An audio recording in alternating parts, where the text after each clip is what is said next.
जीवन तुम्हारा स्वार्थ से भरा हुआ तो नहीं है। क्योंकि अगर व्यक्तिगत लड़ाई लड़ रहे हो अपनी, समाज से कोई लेना देना नहीं है। समाज के लोग क्या कर रहे हैं धनुष तोड़ने वाले के प्रति? धनुष तोड़ने वाले के प्रति समाज की सद्भावना क्या है? अगर इससे आपको कोई लेना देना नहीं है, जैसा कि आपने कहा, तो फिर ये व्यक्तिगत जीवन कम से कम आपका नहीं होना चाहिए। क्योंकि आप साधु हैं, आप संत हैं, आप महात्मा हैं। वो जो साधु संत होते हैं उनका जीवन अपने लिए नहीं होता है, उनका जीवन समाज के लिए होता है। तो शास्त्र कहता है कि परहित लाग तजिय जो देही, तो संतत संत प्रशंसी तेही। आप कहते हो आरती उतारी से हमको कोई, हम उसकी प्रतिष्ठा पर चोट नहीं पहुंचाना चाहते। देवता पक्ष में ये अच्छी बात है, तो देवता अगर पक्ष में है तो देवता क्या गलत काम करने वाले के पक्ष में होंगे? महात्मा अगर पक्ष में है, आपने कहा अच्छी बात है, तो महात्मा अगर पक्ष में है, तो महात्मा अगर पक्ष में होंगे तो गलत व्यक्ति के पक्ष में साधु महात्मा होंगे का? इसलिए महाराज विचार करने की आवश्यकता है। जीवन आपका अलग है, ये स्वार्थ की लड़ाई नहीं लड़ो कि आपके घर का टूट गया है इसलिए चाहे वो है, तो ये निर्णय ठीक नहीं है। इस निर्णय पर विचार करिए, क्योंकि वो प्रतिष्ठित व्यक्तित्व है, सम्मानित व्यक्तित्व है, लोगों की आंखों का तारा है, ब्राह्मणों का सेवक है, समाज की मर्यादा मानने वाला है, और इसीलिए समाज पलक पावड़े उसके लिए बिछाए बैठा है। और केवल एक ही जगह के लोग नहीं बैठे, देव धनुज धारी मनुज शरीरा, और जब धनुष टूटा तो शास्त्र प्रमाण देता है सुर असुर मुनि कर कान दीने सकल विकल विचार ही ओ कोदंड खंडेऊ। क्या धनुष टूट गया? कहा हाँ, तो जयति वचन ऊंचा रही, जय जयकार करने लगे। तो जय जयकार कर रहे हैं, देवता कर रहे हैं, महात्मा कर रहे हैं, साधु कर रहे हैं, संत कर रहे हैं। तो साधु महात्मा देवी देवता जिसकी जय जयकार करे, क्या वो गलत व्यक्तित्व होगा का? और ऐसे व्यक्ति से आप शत्रुता का संबंध बना रहे हो। यही मैंने कहा था निर्णय ठीक नहीं है। आपने कहा कि देखो उसने अच्छा किया है या बुरा किया है, वो मित्र है या शत्रु है, ये तो व्यवहार पर केंद्रित होता है। अगर हमारा व्यवहार आपके प्रति अच्छा है तो आप मेरे लिए मित्र बन जाओगे, और मेरा व्यवहार आपके लिए खराब है तो आप खराब हो जाओगे। तो मेरा विचार कहता है धनुष तोड़ने वाले का जो व्यवहार है किसी भी भले पुरुष के लिए बुरा नहीं है। ये किस भावना से आप कह रहे हो कि हम नहीं जानते, लेकिन धनुष तोड़ने वाले का जो व्यवहार है वो किसी भी संभ्रांत जन के विरोध में नहीं है। अच्छा, विरोध में नहीं है तो आप कहते हो ये तो व्यवहार है। अगर व्यवहार अच्छा करोगे मित्र बनोगे, और व्यवहार बुरा करोगे शत्रु बनोगे। इसमें छोटा सा मेरा विचार है, मेरा चिंतन है।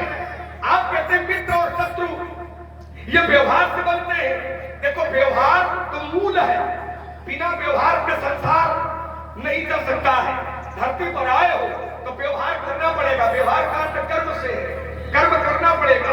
लेकिन कर्म से केवल मित्र शत्रु नहीं बनते, कर्म से केवल मित्र शत्रु नहीं बनते हैं। मित्र शत्रु बनते हैं कर्म धन संबंध।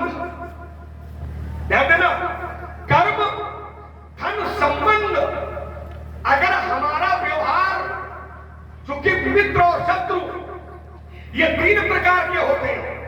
पहला मित्र अपना मित्र, दूसरा मित्र मित्र का मित्र, तीसरा मित्र जो ये राजनीति का अंग है कि जो मेरे शत्रु का शत्रु है, जो मेरे शत्रु का शत्रु है वो भी मेरा मित्र होता है। तो तीनों प्रकार के शत्रु होते हैं। पहला तो अपना शत्रु, दूसरा अपने मित्र का शत्रु, तीसरा जो शत्रु का मित्र है, शत्रु का जो मित्र है वो भी अपना शत्रु होता है। तो ये व्यवहार से नहीं होता है, इसमें संबंध मूल होता है। व्यवहार तो होता ही है, लेकिन पहले संबंध होता है।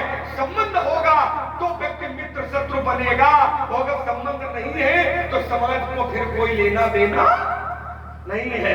वार्ता बिना हो मैं विराम लगाता हूं आपसे उत्तर के पीछे। लक्ष्मण ने कहा कि परशुराम जी कम से कम आपका जीवन तो व्यक्तिगत नहीं होना चाहिए। आप कह रहे हैं कि धनुष तोड़ने वाले की आरती उतारी जा रही, इससे हमें कोई लेना देना नहीं। यद्यपि लेना देना शब्द का प्रयोग तो हमने किया ही नहीं था। मैंने ये कहा था कि उसकी आरती उतारी जा रही है, आरती के विरोध में हम नहीं है।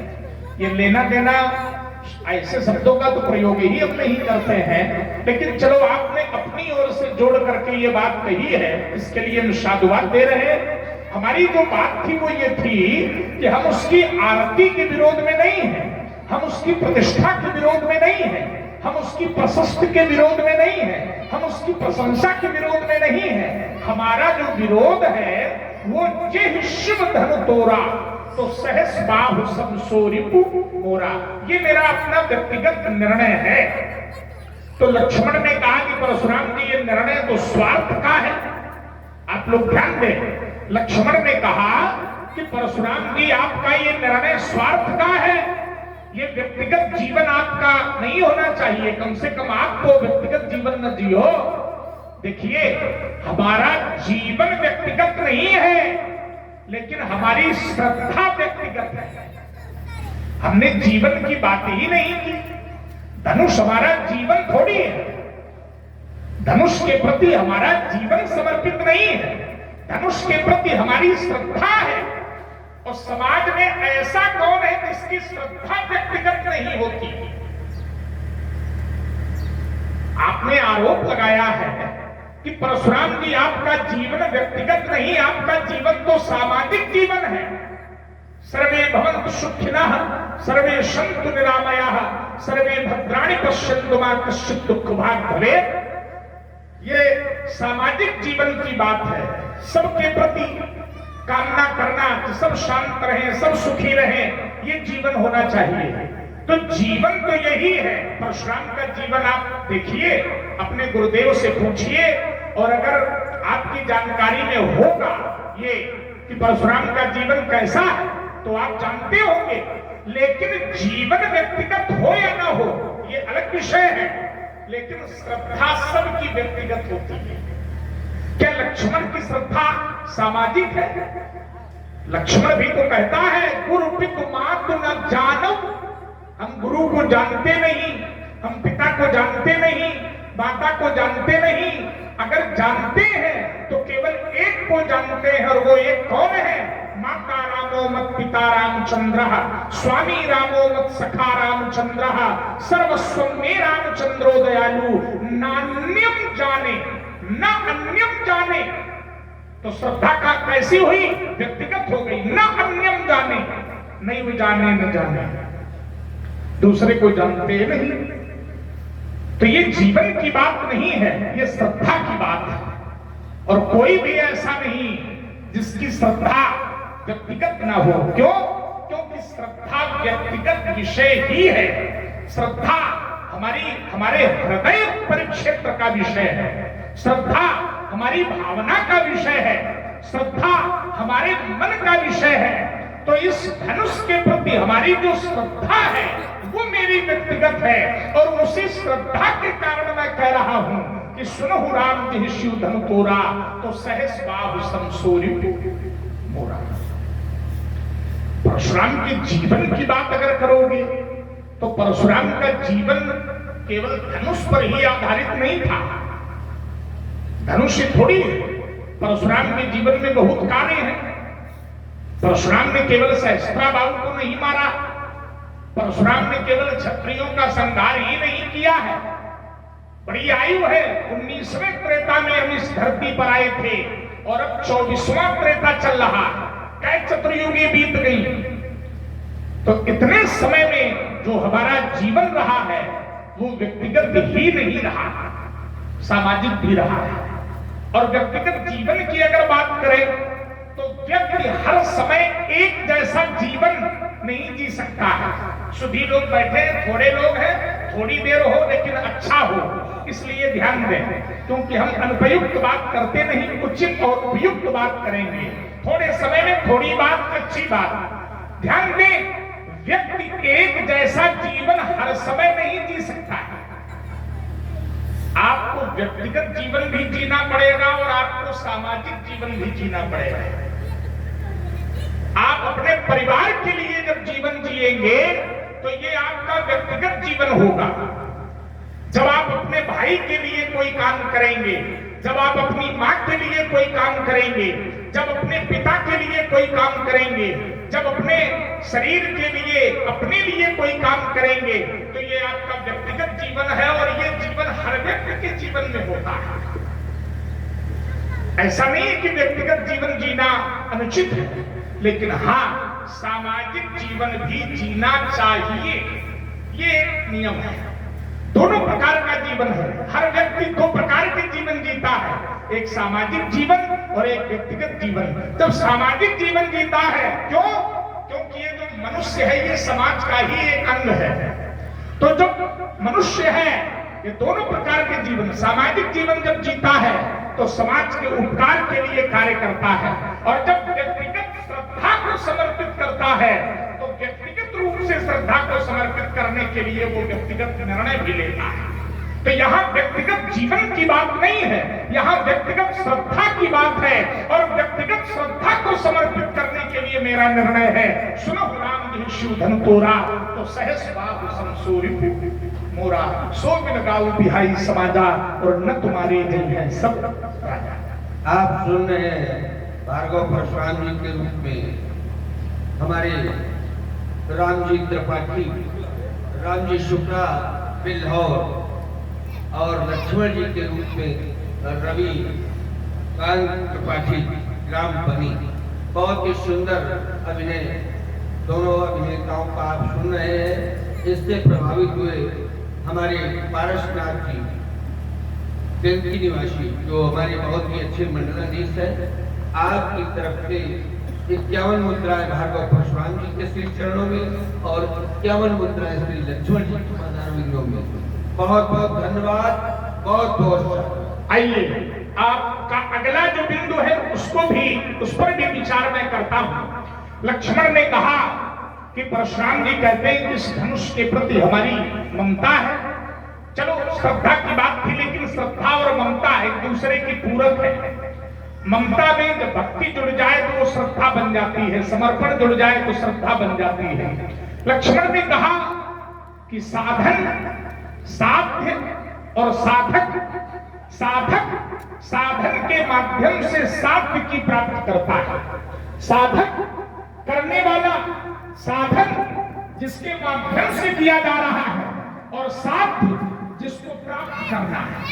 हाँ जी, राम कुमार योगापुर निवासी हैं, आपकी तरफ से 25 मुद्राएं भार्गव जी परशुराम जी के पदारविंदों में और 25 मुद्राएं लक्ष्मण जी के पदारविंदों में।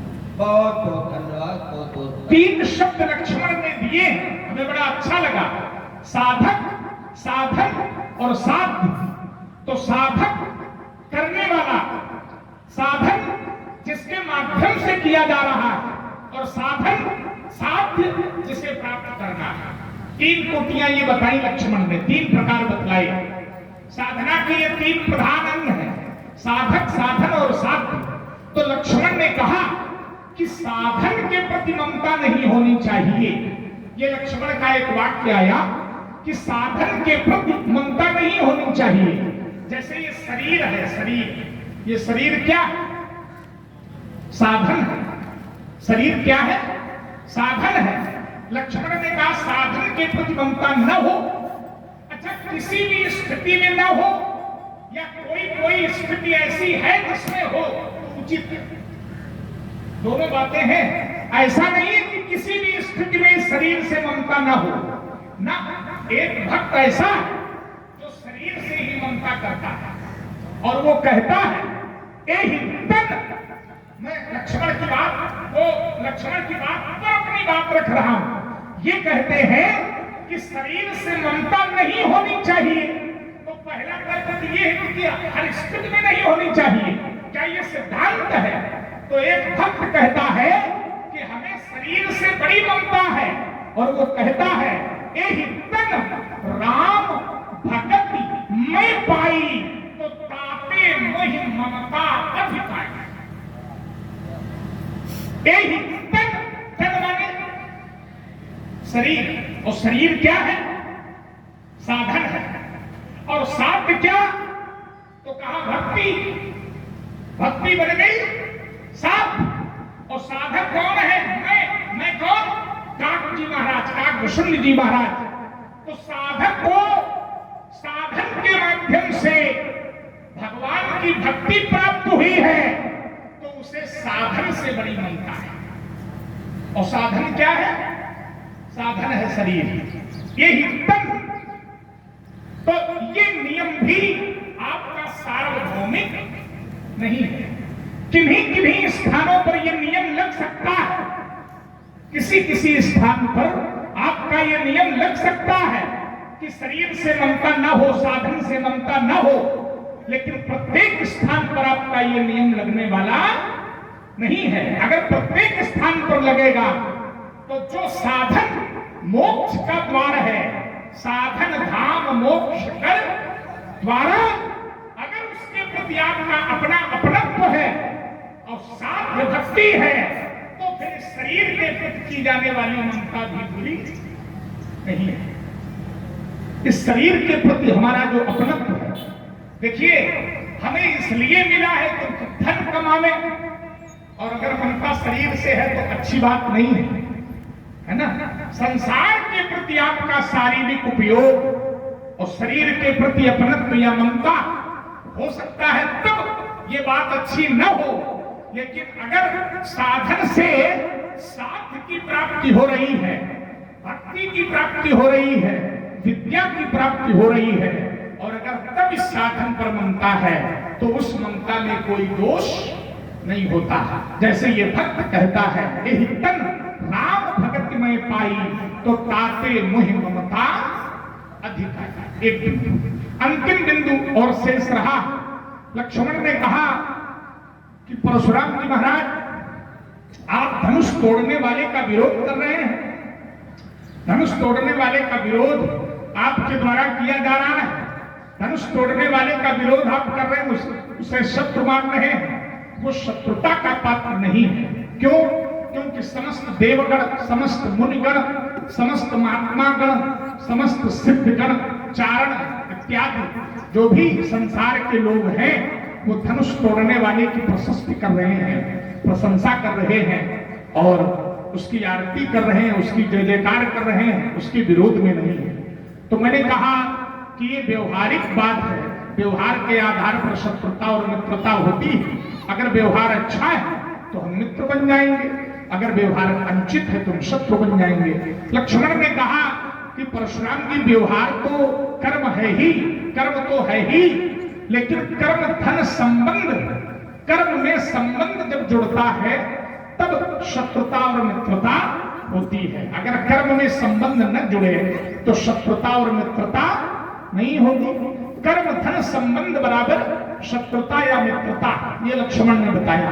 अच्छा कर्म धन संबंध बराबर मित्रता और अनुचित कर्म धन संबंध बराबर शत्रुता, ये इनकी गणित आई है लक्ष्मण की। अब इनके ओर से, इनके पक्ष से इस पर मैं चिंतन करता हूं। कर्म धन संबंध बराबर शत्रुता और कर्म धन संबंध बराबर मित्रता। अनुचित कर्म संबंध ये शत्रुता हो गई और उचित कर्म धन संबंध बराबर मित्रता हो गई। तो मैंने विचार किया, आचार्य मनु जी ने अपनी स्मृति में कहा, आचार्य मनु ने अपनी स्मृति में कहा, न कश्चित कस्यचिद मित्रम न कश्चित कस्यचिद रिपुः व्यवहारेण ही जायन्ते मित्राणि रिपुमस्तथा। भाव क्या है? तो मनु जी कहते हैं कि संसार में न कोई किसी का मित्र है, संसार में न कोई किसी का शत्रु है।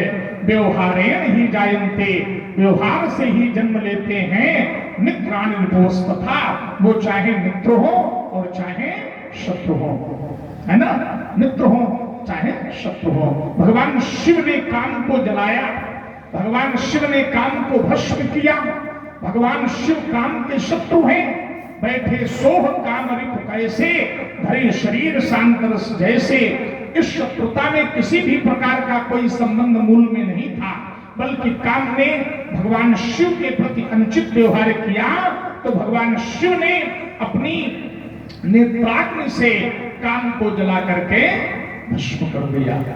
संबंध आधार के रूप में हम स्वीकार कर लें, इस पर हमको विचार करना पड़ेगा। अभी हम निर्णय नहीं दे सकते हैं, विचार करेंगे इस पर, और विचार करने के बाद ही इस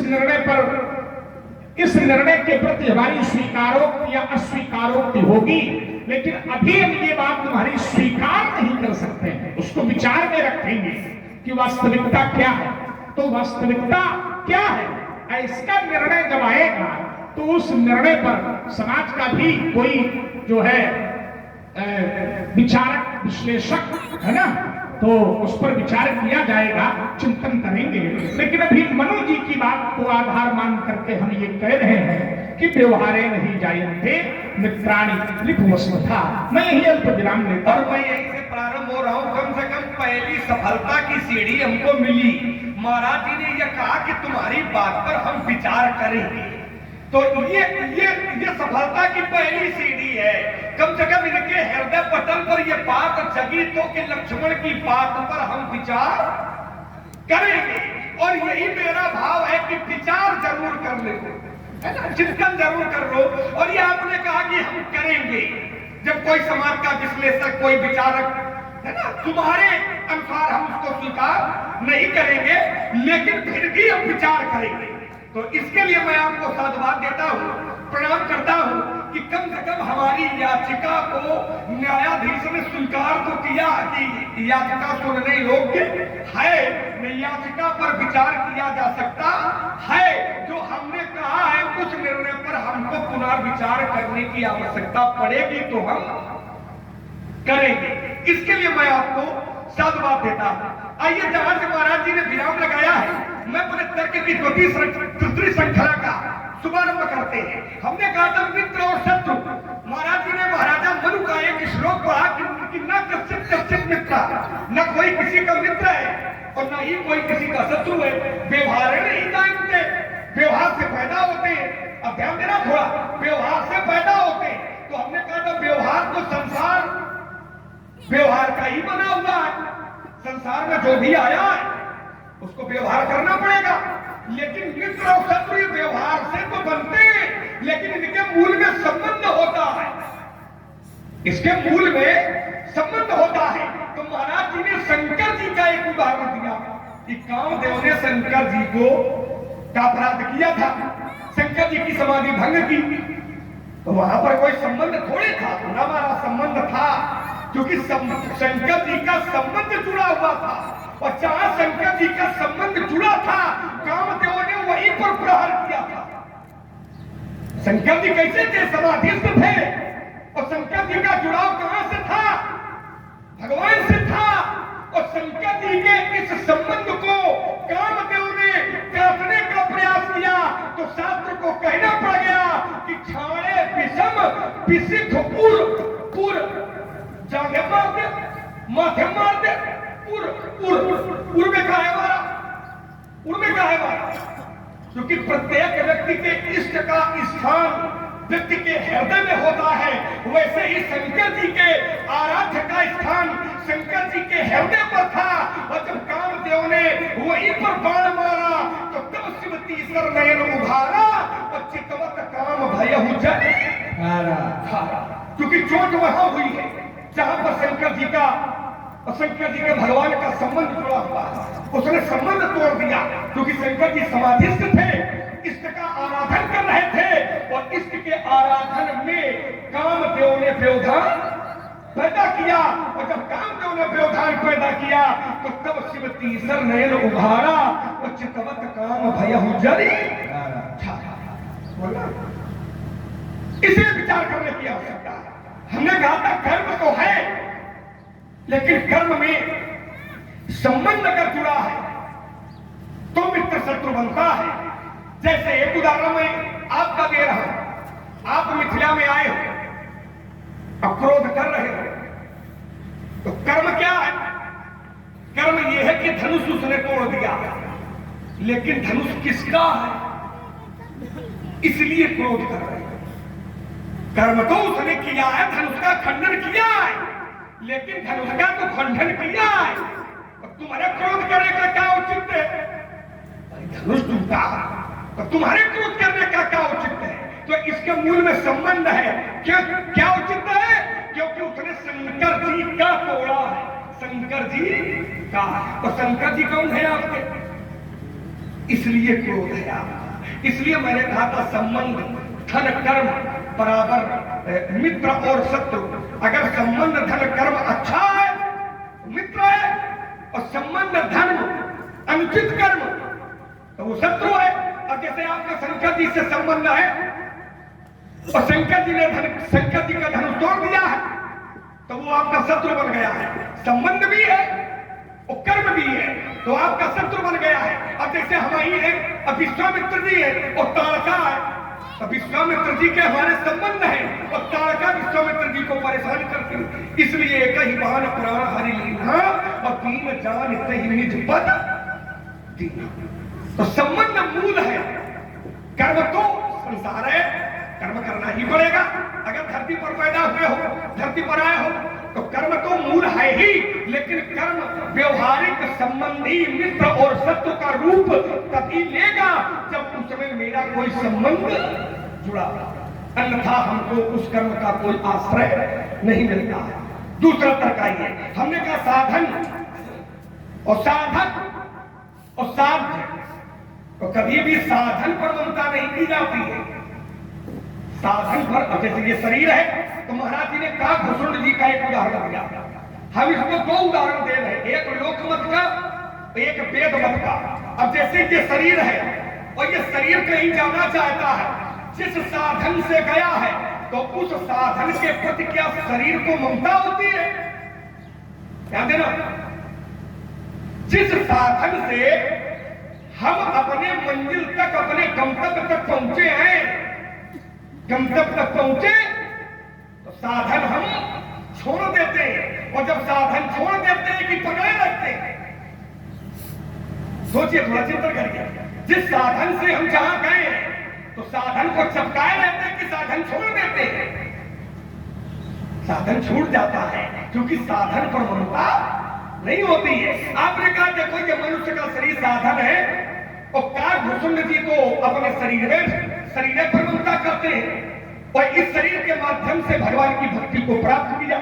अब चौपाई भी आपने बड़ी प्रमाणित भी किया कि ये इतर राम भगत में पाई और ताते मोहि ममता अधिकाई।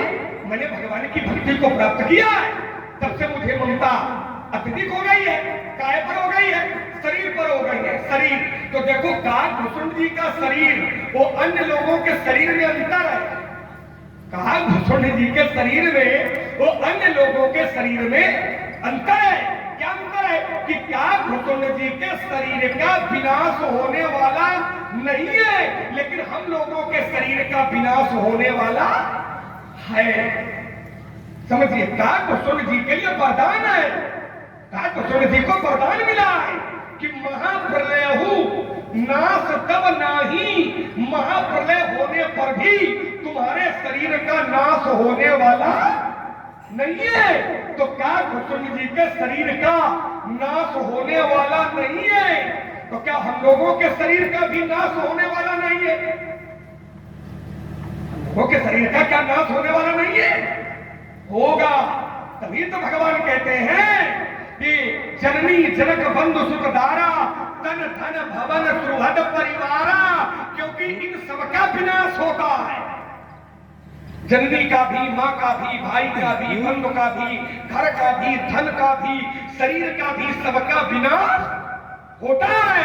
लेकिन काकभूषुंड जी के शरीर का विनाश होता नहीं है।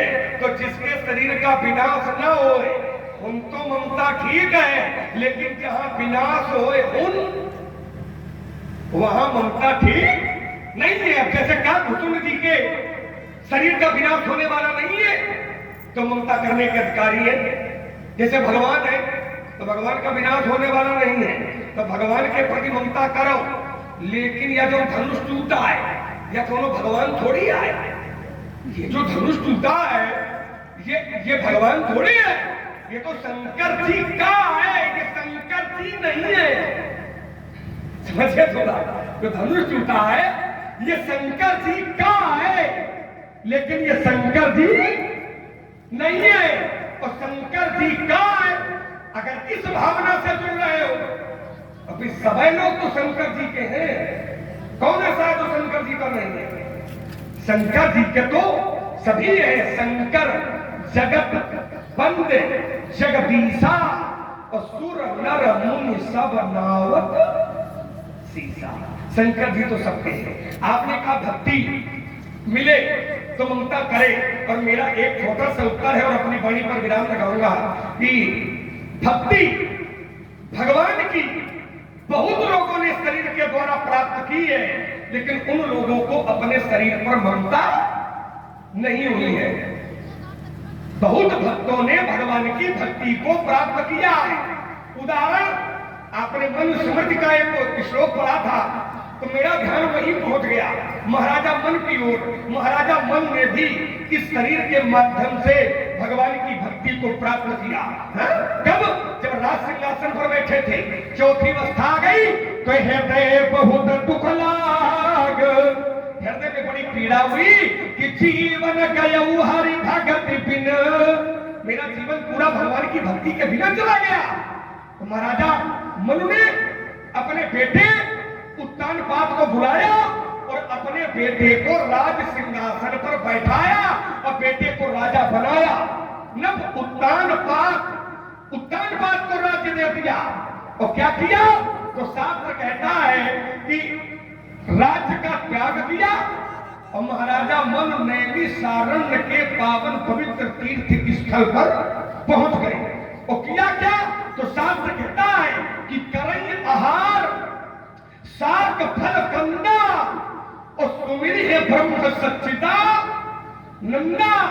भगवान का ध्यान किया, भगवान की भक्ति को प्राप्त किया, लेकिन महाराजा मन को अपने शरीर पर ममता नहीं हुई। काहे नहीं हुई? क्योंकि शरीर पर ममता करना ये निर्णय उचित नहीं है।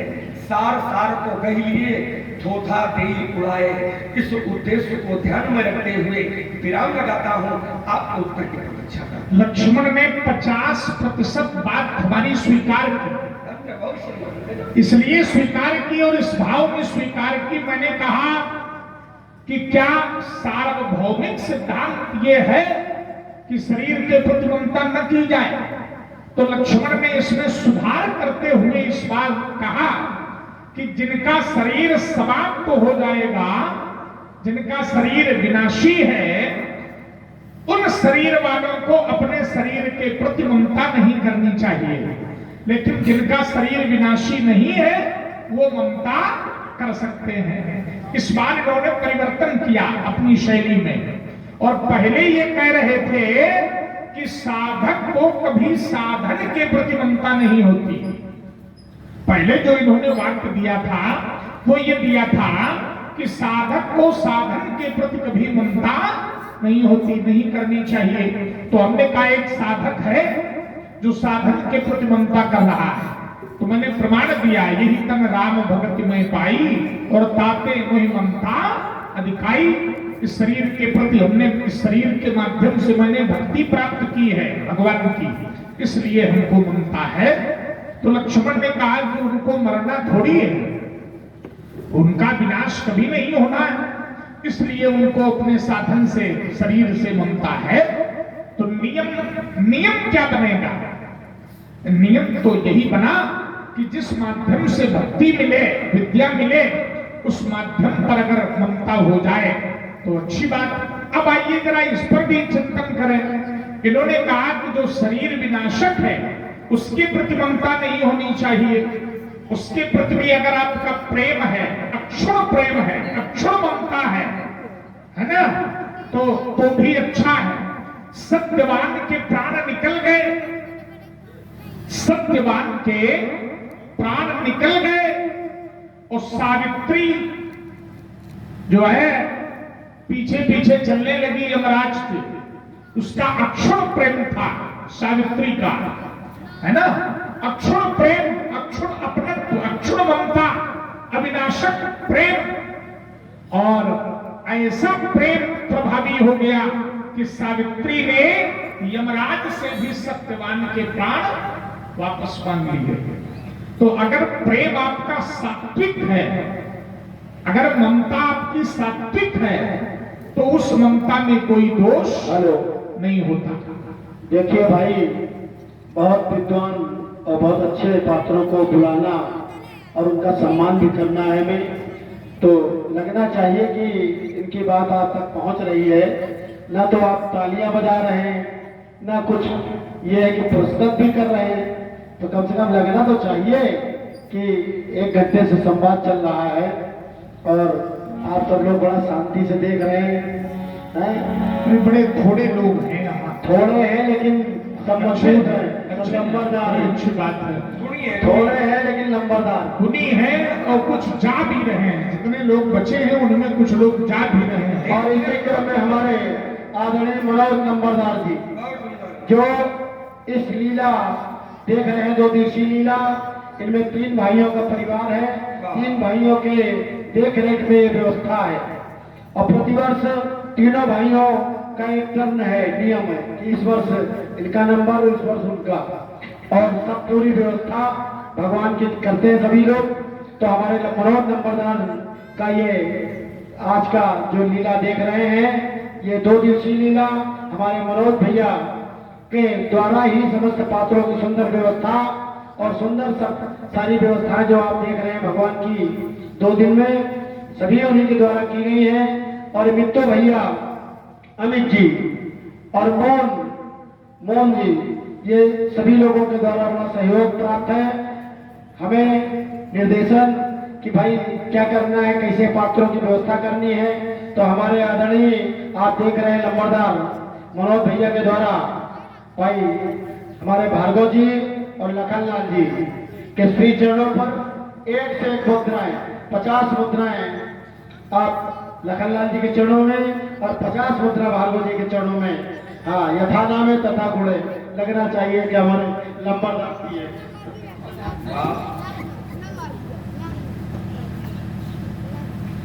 50 मुद्राएं भार्गव जी के चरणों पर और 50 मुद्राएं लखनलाल जी के चरणों पर। ऐसी बात नहीं है, हाँ, ऐसे हल्के से न लेना उनको। चलिए, तो लक्ष्मण ने इसी विषय से जुड़ती हुई एक बात और कही। लक्ष्मण ने कहा कि स्वयंभू मनु और शतरूपा, तो मनु जी को भी भक्ति मिली। ये लक्ष्मण ने कहा कि मनु जी को भी भक्ति मिली, लेकिन मनु जी ने ममता नहीं की। भक्ति तो मिली लेकिन ममता नहीं की। यद्यपि वहां भक्ति मिलने की बात नहीं है, भक्ति भजन करने की बात है। स्वयं मनु ने साधना की, तपस्या की, साधना में उन्होंने भक्ति का वरदान तो बाद में मांगा, लेकिन पहले कहा दान शिरोमणि कृपा निधि,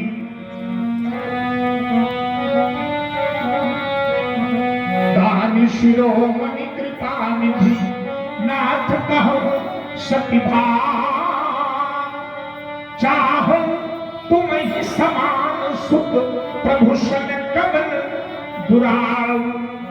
भक्ति तो मिली, अगर मान भी ले कि भक्ति की, तो भक्ति भी कैसी की?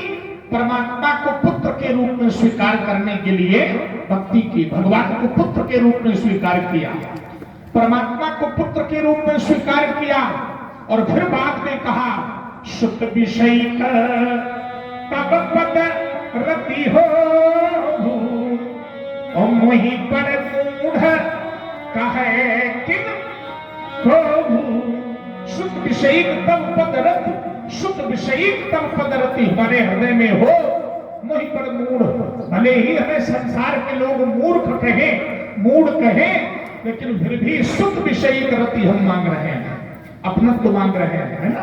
तो वही बात हो गई। अगर साधन अच्छा है ना। रेशम एक अपवित्र कीड़े से बनता है। रेशम जिस कीड़े से उत्पन्न होता है वो कीड़ा बहुत अपवित्र होता है, लेकिन बड़े बड़े ज्ञानी उस कीड़े को पालते हैं। क्यों? क्योंकि उस कीड़े से रेशम मिलेगा और फिर उस रेशम से वस्त्र बनेगा। मानस में प्रमाण है, पाट कीटते होई, पाट कीटते होई, तेहिते पाटंबर रुचिर, क्रम पाले सब कोई। ऐसे कीड़े को सभी पालते हैं, क्रम पाले सब कोई, परम अपावन जानी सब। बड़ा अपावन कीट है वो, लेकिन उस कीट से रेशम की प्राप्ति होती है, इसलिए उस अपवित्र कीड़े का भी पालन होता है। साधन क्या है? वो कीट है ना, उस कीट रूपी साधन के माध्यम से रेशम प्राप्त होता है। लेकिन बड़े बड़े ज्ञानी लोग उसको पालते हैं, खुद लोग उसको पालते हैं। क्यों? क्योंकि उससे जो प्राप्ति हो रही है वो प्राप्ति भी श्रेष्ठ है। तो अगर लक्ष्य अच्छा है तो साधन बहुत बढ़िया है, साधन के प्रति अपनापन हो, साधन के प्रति अपनत्व हो। और यदि लक्ष्य अनुचित है और साधन चाहे जितना अच्छा हो, लेकिन अगर लक्ष्य अनुचित है तो फिर अच्छे साधन का भी कोई मूल्य नहीं होता है। नरक जाने के लिए चाहे जितना बढ़िया वाहन ले आओ, लेकिन चूंकि नरक जा रहे हो इसलिए अच्छे वाहन का भी कोई मूल्य नहीं है। और अगर वही परमात्मा लोक ब्रह्म लोक की यात्रा करनी हो तो चाहे कितना साधारण साधन हो, लेकिन उस साधन के प्रति अगर आपका अपनत्व है तो उस अपनत्व में किसी भी प्रकार का कोई दोष नहीं होता है। तो साधन अगर उत्कृष्ट अवस्था या उत्कृष्ट लक्ष्य की प्राप्ति कराने वाला है तो उस साधन के प्रति अपनत्व हो, श्रद्धा हो, प्रेम हो, समर्पण हो, आस्था हो। तो ऐसे समर्पण में, ऐसे प्रेम में, ऐसी आस्था में, ऐसी भक्ति में किसी भी प्रकार का कोई दोष नहीं होता। एक बिंदु। द्वितीय बिंदु, मैंने कहा कि लक्ष्मण की बात पर विचार करेंगे तो लक्ष्मण ने कहा कि हमको सफलता का पहला अंक मिल गया, अभी एक ही मिला है अंक तुम्हें राजकुमार।